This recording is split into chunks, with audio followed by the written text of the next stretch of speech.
Hi guys, ಮಾ ಇಂಟಿ Bangaram just ಇವಾಗ ಈ ಸಿನಿಮಾ ನೋಡಿದೆ ಭಯ್ಯ. ಸಿನಿಮಾ ಮಾತ್ರ ಮೆಂಟಲ್ ಆಗಿದೆ. ಸಮಂತ್ ಅವರು ಸಾಮಾನ್ಯವಾಗಿ ಮನೆಯಲ್ಲಿ ಸೊಸೆಯಾಗಿ ಕಾಣಿಸಿಕೊಳ್ತಾರೆ, ಆದ್ರೆ ಸಮಂತ್ ಅವರ ಹಿಂದೆ ಒಂದು ದೊಡ್ಡ ರಹಸ್ಯ ಇದೆ. ಸಮಂತ್ ಅವರು ಅವರ ಅತ್ತೆ ಮನೆಗೆ ಹೋದಾಗ, ಅಂದ್ರೆ ದಿಗಂತ್ ಅವರ ಮನೆಗೆ ಹೋದಾಗ, ಅವರು ಹೊಸ ಕುಟುಂಬದಲ್ಲಿ ಎಲ್ಲರ ಪ್ರೀತಿಯನ್ನು ಗೆಲ್ಲಲು ಸಮಂತ್ ಅವರು ಪ್ರಯತ್ನವನ್ನು ಮಾಡ್ತಿರ್ತಾರೆ. ಆದ್ರೆ ಅಲ್ಲಿ ನಡೆಯೋದೇ ಬೇರೆ. ಹಳೆ ಶತ್ರುಗಳು ನೋಡಿ ಸಮಂತ್ ಅವರ ಮೇಲೆ ರಿವೆಂಜ್ ಭಯ್ಯ.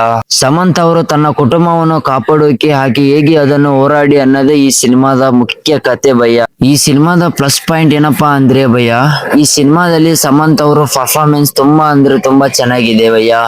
ಫಸ್ಟ್ ಹಾಫ್ ನಲ್ಲಿ ಕಾಮಿಡಿ ಮತ್ತು ಫ್ಯಾಮಿಲಿ ಎಂಟರ್ಟೈನ್ಮೆಂಟ್ ತುಂಬಾ ಅಂದ್ರೆ ವರ್ಕೌಟ್ ಆಗಿದೆ. ಆಕ್ಷನ್ ಸೀನ್ಸ್ ಗಳು ತುಂಬಾ ಅದ್ಭುತವಾಗಿ ಮೂಡಿ ಬಂದಿದೆ. ಮತ್ತೆ ಮೈನಸ್ ಪಾಯಿಂಟ್ ಬಗ್ಗೆ ಬರೋದಾದ್ರೆ, ಸೆಕೆಂಡ್ ಹಾಫ್ ಸ್ವಲ್ಪ ಸ್ಲೋ ಆಗಿ ನಿಧಾನವಾಗಿ ಸಿನಿಮಾ ಸ್ಟಾರ್ಟ್ ಆಗುತ್ತೆ. ಕತೆ ಅಲ್ಲಲ್ಲಿ ಸ್ವಲ್ಪ ಪ್ರಿಡಿಕ್ಟೇಬಲ್ ಆಗಿರಬೇಕಾಗಿತ್ತು. ಕ್ಲೈಮ್ಯಾಕ್ಸ್ ಫೈಟ್ ಸೀನ್ ನೋಡಿದ್ರೆ ಹುಚ್ಚವೆಕೊಳ್ತೀರಾ. ಥಿಯೇಟರ್ ನಲ್ಲಿದೆ ಸಿನಿಮಾ ನೋಡಿ ಗೊತ್ತಾಗುತ್ತೆ. ನೋಡಿದ್ಮೇಲೆ ನಿಮಗೆ ಹೇಗೆ ಅನಿಸಿತು ಕಮೆಂಟ್ ಬಾಕ್ಸ್ ಅಲ್ಲಿ ಕಮೆಂಟ್ ಮಾಡಿ ನೋಡೋಣ.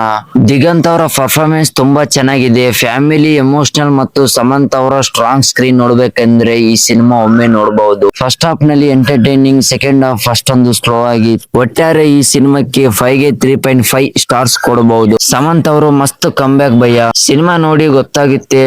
ಓಕೆ, ಈ ವಿಡಿಯೋ ಇಷ್ಟ ಆಗಿದ್ರೆ ಲೈಕ್ ಮಾಡಿ, ಮತ್ತೆ ನಮ್ಮ ಚಾನಲ್ಗೆ ಹೊಸಬ್ರಾಗಿದ್ರೆ ಸಬ್ಸ್ಕ್ರೈಬ್ ಮಾಡ್ಕೊಳ್ಳಿ. ಸಿಗೋಣ ಮುಂದಿನ ರಿವ್ಯೂ ಜೊತೆಗೆ. Thank you.